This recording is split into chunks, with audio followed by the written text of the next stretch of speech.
Mister Sahni, आखिर क्या चल रहा है? हॉस्पिटल्स में दवाई की डिमांड बढ़ रही है और फिर भी हमारी कंपनी को घाटा हो रहा है।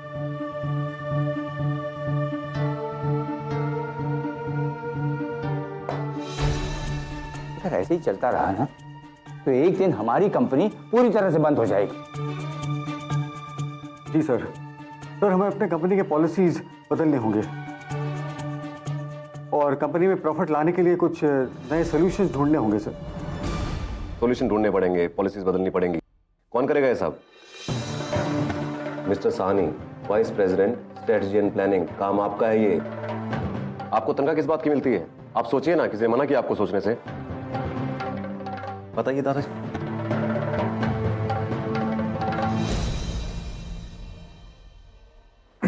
दादू,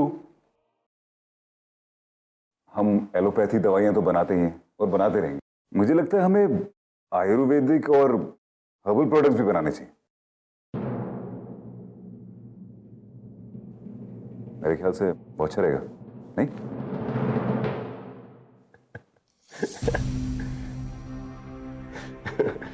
प्लीज एक्सक्यूज हिम। वो मेरा छोटा भाई पहली बार ऑफिस आया तो। रुद्र, क्या बात कर रहे हो तुम?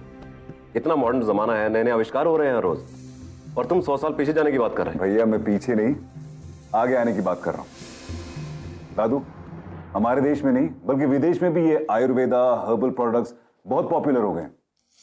इनफैक्ट मुझे ऐसा लगता है कि अगर हम ये चीजें मैन्युफैक्चर करने लगे तो हमारा प्रॉफिट सीधे दुगना। दुगना? लेकिन वो कैसे? सिंपल सी बात है। हम कहाँ रहते हैं? हरिद्वार में। यहां दुनिया की हर एक जड़ी बूटी मिलती है और हमें उन जड़ी बूटियों की पहचान भी है और ट्रांसपोर्टेशन का कोई खर्चा भी नहीं होगा। तो प्रॉफिट हुआ ना दुगना, नहीं?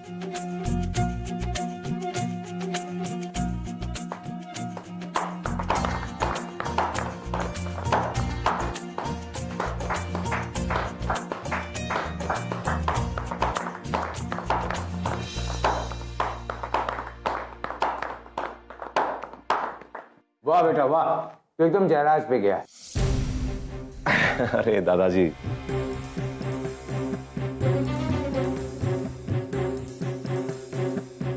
ये आइडिया जो है ये दरअसल मैंने दिया था रुद्र को। हाँ, अंदर आने से पहले मैं देखना चाहता था कि ये अपनी बात सबके सामने रख सकता है या नहीं, इसमें वो कॉन्फिडेंस है या नहीं।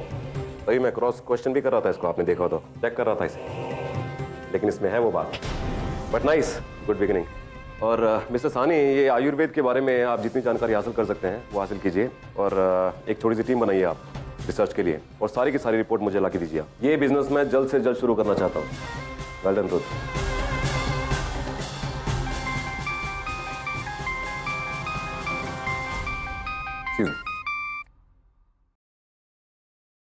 हेलो। रुद्र, कैसा लग रहा है ऑफिस में? एकदम बोरिंग, लेकिन पता है मैंने आते ही धमाल कर दिया।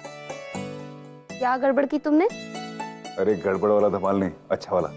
तुम तो सही। मैंने ना अपनी कंपनी को क्राइसिस में से निकालने के लिए इतना माइंड ब्लोइंग आइडिया दिया और लोगों को इतना पसंद आया, इतना पसंद आया, इतना पसंद आया। कितना पसंद आया? इतना पसंद आया कि रत्नेश भैया ने सारा क्रेडिट ले लिया। कहने लगे कि ये आइडिया तो मैंने खुद रुद्र को दिया था अंदर आने से पहले। तो क्या हुआ रुद्र? देखो, रत्नेश भैया तुम्हारे बड़े भाई हैं और बिजनेस में भी उनका तजुर्बा तुमसे कहीं ज्यादा है, तो इसमें बुरा मानने वाली क्या बात है? हाँ मैं जानता हूँ, लेकिन तब भी मुझे थोड़ा बुरा लगा। रुद्र, किसी को कुछ भी लगे, लेकिन भगवान तो जानते हैं ना कि आइडिया किसका है। और वैसे भी अगर एक इंसान में काबिलियत हो ना तो एक ना एक दिन वो दिख जरूर जाती है। बस हमें अपना कर्म करते रहना चाहिए, है ना? अच्छा, जब श्री कृष्ण अर्जुन को उपदेश दे रहे थे तो बगल में खड़ी थी गुरु माता। बोल बोलना। अच्छा ठीक है, फोन रखती हूँ। अरे अरे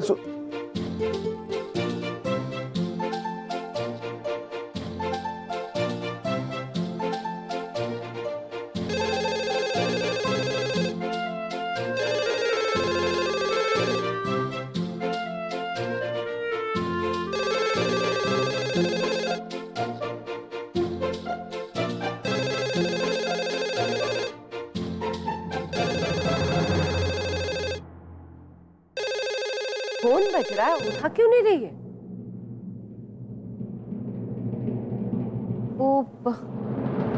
माँ जी वो रुद्र का फोन था, कब से परेशान कर रहा था, इसीलिए। वो तुझे परेशान कर रहा है या तू उसे परेशान कर रही है? अच्छा अच्छा, कहीं तू ये जताने की कोशिश तो नहीं कर रही है कि तू मेरे बेटे को मुझसे ज्यादा जानती है? माँ जी आखिर आप मुझसे इतना चिढ़ती क्यों हैं? कारण मैंने भी बहुत ढूंढने की कोशिश की, लेकिन नहीं मिला। अब क्या है ना, कुछ लोगों को देखकर ही चिढ़ मचती है। नहीं माँ जी, आज आपको मुझे बताना ही होगा। अरे अगर आखिर ऐसी कोई बात है तो कम से कम मैं अपने आप को सुधारने की कोशिश तो कर सकती हूँ ना। रहने दे, अब इन फालतू बातों के लिए मेरे पास वक्त नहीं है।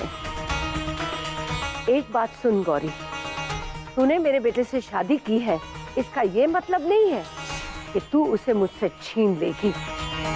तेरे इरादे चाहे जितने ही बेलगाम हो, लेकिन मेरे रास्ते का रोड़ा बनने की कोशिश मत करना।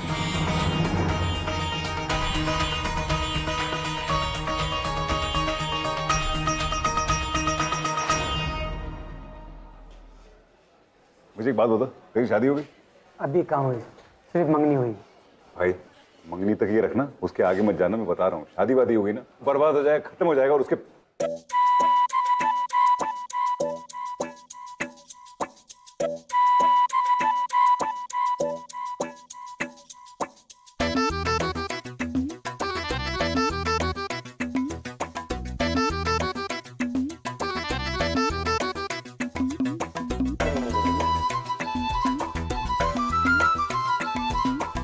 वो देख, देखना बेलन है उसके हाथ में, बेलन है। वो देख यहां तक पहुंच गई बेलन लेके, देखना देख, देख वो पिंक साड़ी में उसका बेलन भी मैचिंग है, पिंक। वो देख,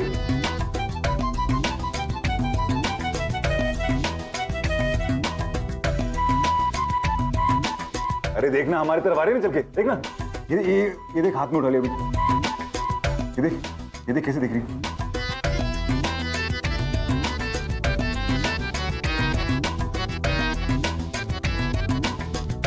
अरे वो सर क्यों मजाक कर रहे हो, कोई भी तो नहीं है सामने।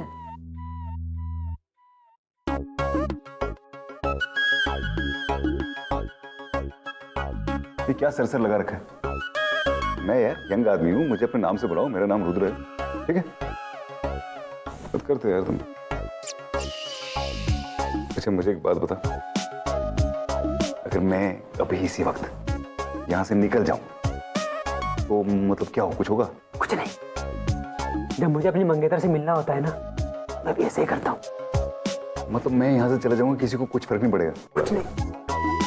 ठीक है मैं चलता हूँ, लेकिन एक बात याद रखना, किसी को कानों कान खबर नहीं होनी चाहिए।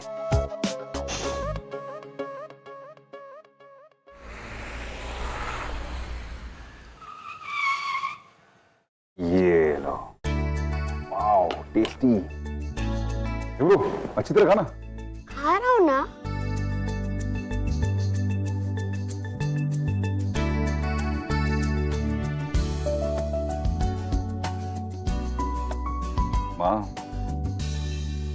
माँ मुझे ना तुझसे गौरी की कंप्लेन करनी है।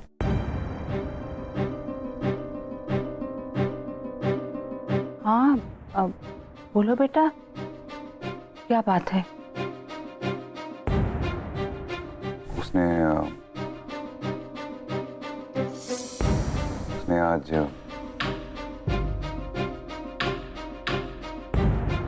मुझे आज सुबह 9 बजे उठा दिया, बच्चों की तरह कपड़े पहना के ऑफिस भेज दिया। हंस लो आप भी, मेरी हवेली की चौकीदार भी मुझ पे ऐसे हंस रहे थे, क्योंकि यूजुअली मैं उस टाइम पे घर वापस आता हूँ और मैं घर से जा रहा था उस टाइम।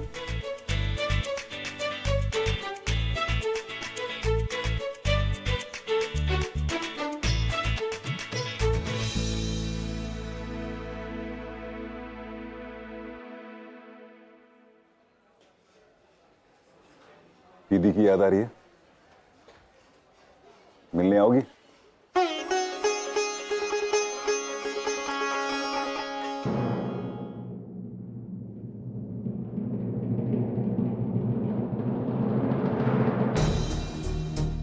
चल। अरे नहीं बेटा, मेरा घर लौटना बहुत जरूरी है। क्या है कि वो 4 बजे पानी आता है, अगर मैं नहीं पहुंची तो पानी की दिक्कत हो जाएगी। तो ठीक है, मैं अपनी साली साहिबा को ले जाऊंगा। अरे नहीं नहीं बेटा, अगर ऐसे रोज रोज हमारे घर से कोई ना कोई तुम्हारे घर पहुंचता रहा तो राजरानी जी बहुत नाराज हो जाएंगी हमसे। मुझे कुछ नहीं सुनना माँ, उमंग मेरे साथ चल रही है, बस फाइनल डिसीजन। मैं भी जाऊंगा। चल ठीक है, तू भी आना। चलो फिर सब जल्दी खाना खत्म करो, सब चलते हैं गौरी दीदी से मिलने। चलो।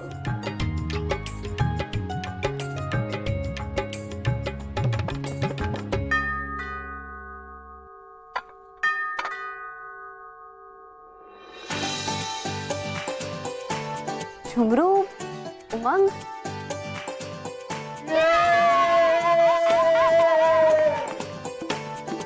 ये सब क्या है? और तुम तो ऑफिस गए हुए थे ना, इतनी जल्दी वापस कैसे आ गए? तो भाई इंक्वायरी शुरू हो गई। अरे यार गौरी, ये देख, ये मेरी इकलौती साली है, पहली बार तुम्हारे घर आई, तो स्वागत करो, कुछ खातिरदारी करो। पति को सुनाने से बेहतर ही काम है, ये कर लो। यार झुमरू, तेरी ये दीदी हमेशा कोर्ट मार्शल के अंदाज में क्यों रहती है? मुझे पहले पता होता ना कि ऐसी है, मैं इसे शादी नहीं करता। ए, मेरी दीदी के बारे में कुछ बोला तो क्या कर लेगा तू? हाँ? क्या कर लेगा? क्या कर लेगा? हाँ? क्या कर लेगा? अभी पकड़ता हूँ। अरे रुद्र, क्या कर रहे तुम? रुद्र,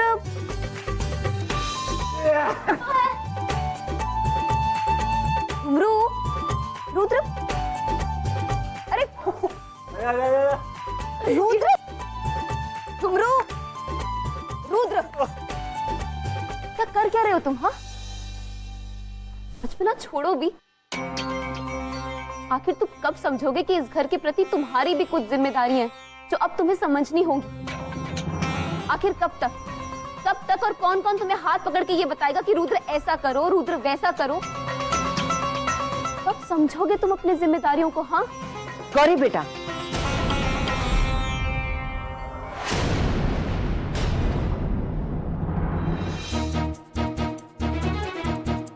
ये कोई तरीका है अपने पति से बात करने का? माँ जी, मैं तो बस इनसे ये कह रही थी कि अब इन्हें अपनी जिम्मेदारियों को समझना चाहिए। अच्छा, तो तुम्हें लगता है कि जिस तरह तुम समझा रही थी ये समझ जाएगा? अरे बेटा, ये कोई बाहर नौकरी करने नहीं गया है, अपने ही घर का बिजनेस संभालने गया है। लेकिन हाँ, तुम्हें ये सब कैसे पता होगा? जिंदगी भर कोलू के बैल की तरह नौकरी करने वालों के साथ पली बड़ी हो। अब बड़ी हवेली के तौर तरीके तुम्हें कहां से मालूम होंगे?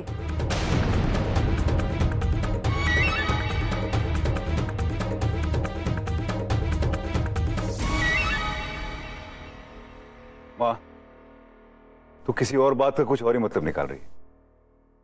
ऐसा नहीं, गौरी ने जो भी कहा वो गलत नहीं कहा, लेकिन गौरी, मैं ये बिजनेस नहीं कर सकता, मेरा मन नहीं लगता इसमें, क्या करूं, इसलिए वापस आ गया। रुद्र, किसी काम में मन लगने के लिए उसे करने की कोशिश करनी जरूरी होती है, लेकिन तुमने तो कोशिश भी नहीं की, बस तुम्हारा मन किया और आधा अधूरा काम छोड़कर चले आए ऑफिस से दोपहर में। गौरी, बस करो। नहीं भाभी, जिम्मेदारियों से भागना तो कोई हल नहीं हुआ। और रुद्र, ये तुम्हारा कोई बोर्डिंग स्कूल नहीं है, तुम्हारा जब मन आएगा तुम यहाँ से भाग जाओगे। शादी भाई हमने भी की है, लेकिन मजाल है कि अपने पति से इस तरह बात करें। पर आजकल का जमाना है, पति पत्नी में तो कोई इज्जत ही नहीं बची। गौरी, तो क्यों मुझसे हर बात पे लड़ रही है? मैंने किया क्या है? मुझसे नहीं होता ये बिजनेस, मैं नहीं करूंगा, मेरी मर्जी, और वैसे भी मैं वही करूंगा जो मेरा मन करेगा। समझी? अगर मुझे ऑफिस नहीं जाना था तो मैं ऑफिस नहीं जाऊंगा। और एक और बात, हर बार तेरी मनमानी नहीं चलेगी, समझी तू?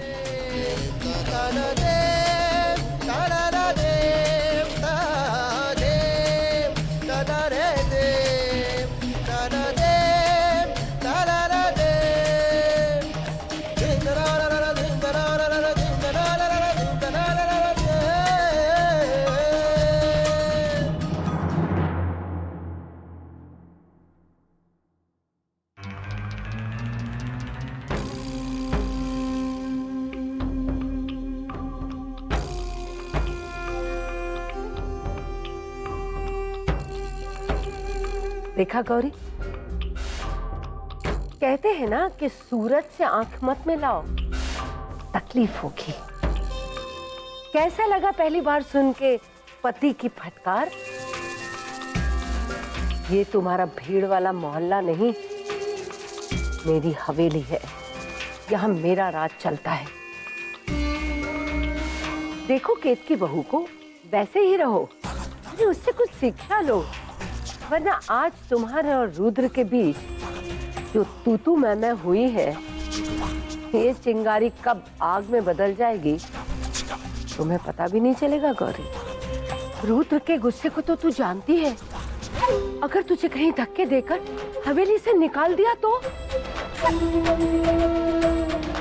फिर मत कहना कि मैंने तुझे बताया नहीं। बड़ी हूँ, सास समझ या मत समझ, पर एक माँ की तरह तेरे कान पकड़ के तुझे समझाऊंगी जरूर।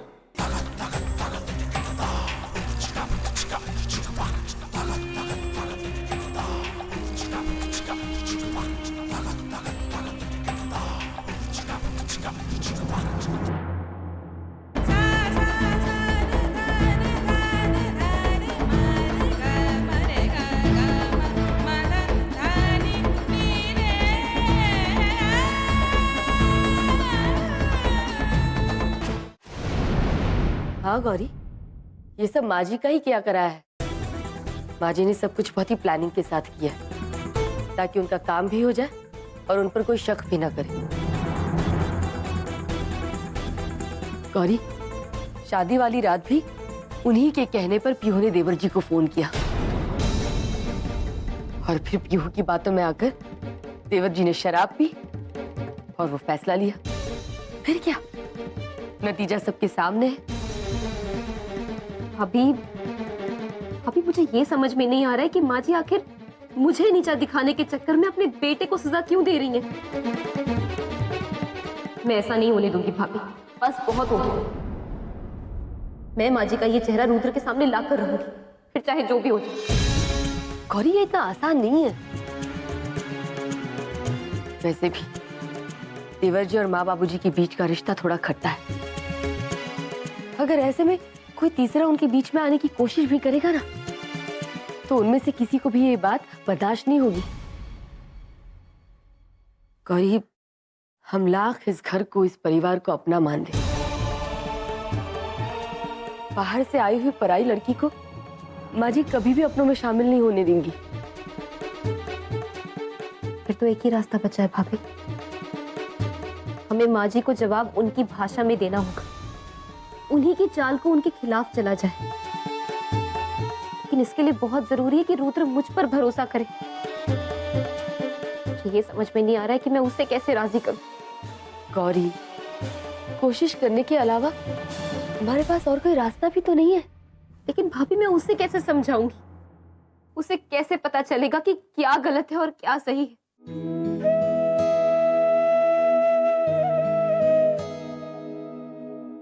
गौरी दीदी, तुम मत रो दीदी, सब ठीक हो जाएगा।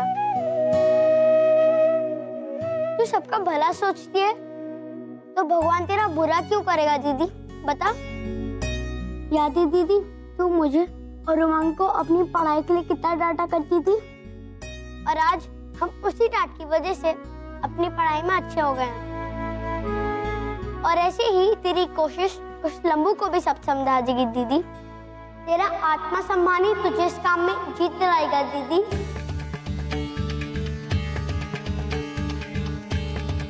तू ठीक कह रहा है झुमरू।